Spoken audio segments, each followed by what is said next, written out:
These become the criteria which establishes or determines your self-identity. What you can do, what you have, and who you know.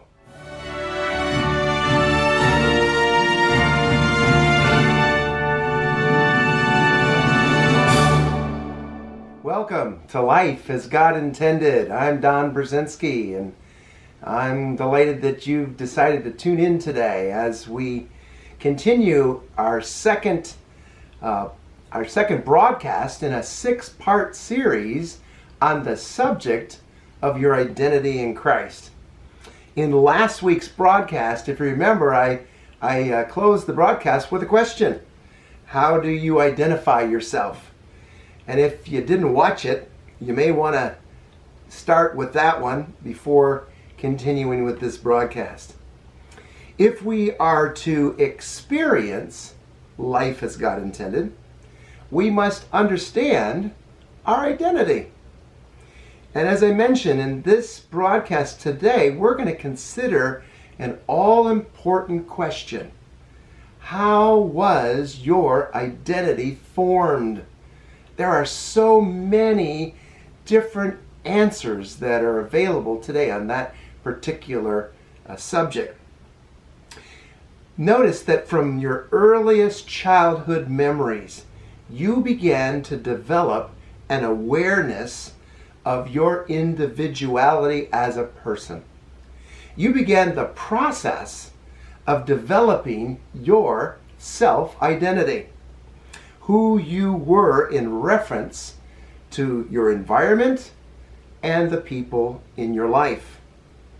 Quickly, as a child, you learned coping mechanisms and survival techniques to begin to get your needs met and to prove your importance to yourself and to others around you.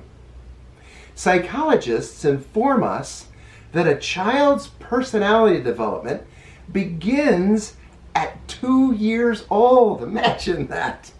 And that it's basically formed by 6 years old. Wow.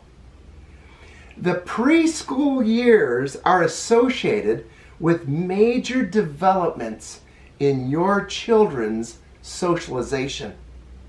No longer totally dependent on their parents. Obviously, they're not in the bottle anymore. Preschoolers begin the long road to becoming trained at functioning on their own in their world around them. And during the early childhood years, 2 to 6, children gain some sense of being separate and independent from their parents. This is the age of development of a child's personality. Personality includes those stable psychological characteristics that define each human being as unique.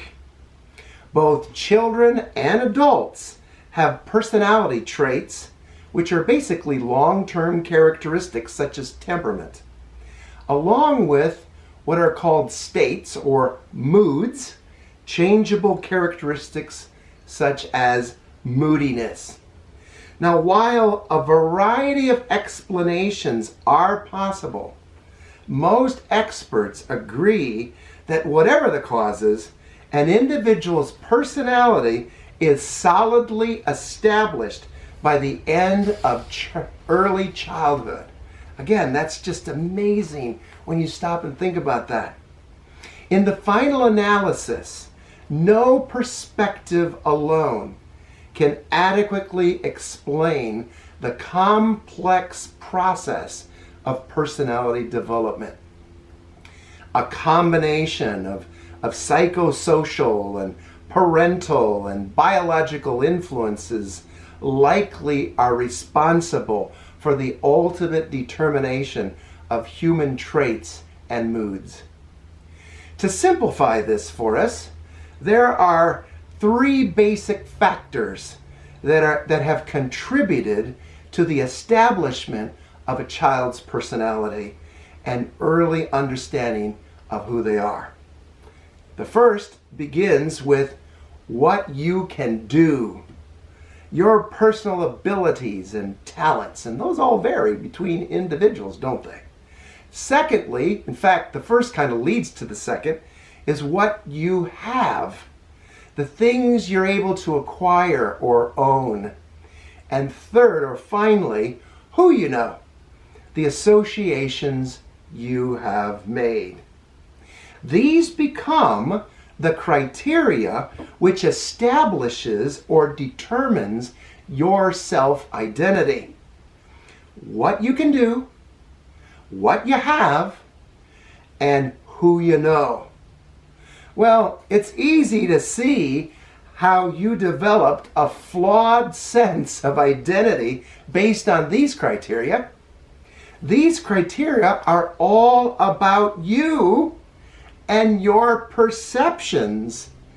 But contrary to popular opinion, your personality is not, or your identity, I should say, is not determined by your personality.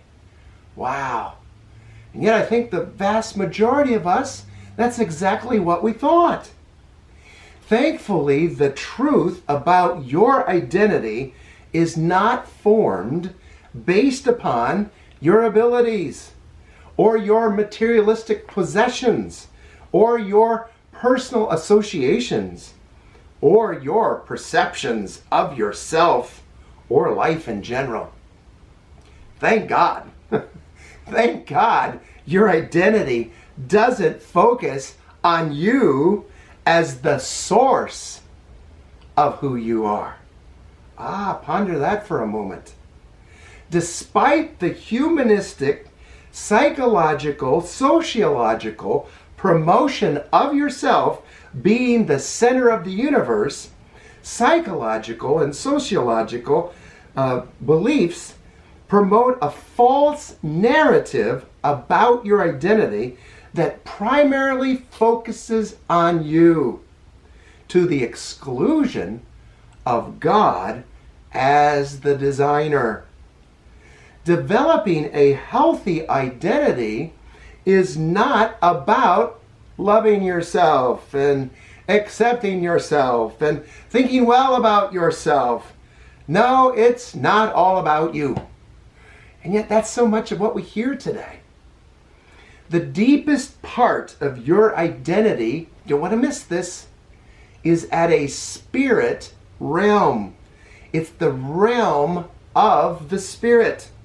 Your humanity or person has a spirit core which identifies you, not based on what you do or what you have or who you know, but rather who you are identified with or joined to spiritually. That's a thought to consider.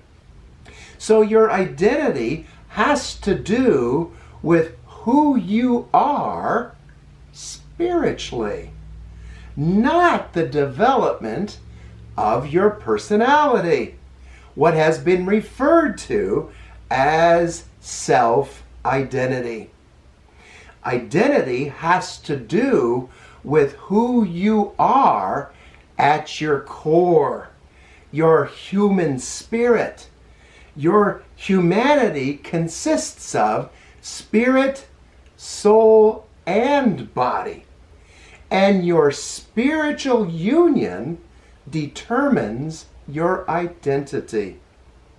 You won't want to miss next week's broadcast as we consider how your identity is determined. If you've enjoyed this video today, please give us a thumbs up. And let me give you a hint for next week. Your identity is determined by birth. Till next time, enjoy life as God intended.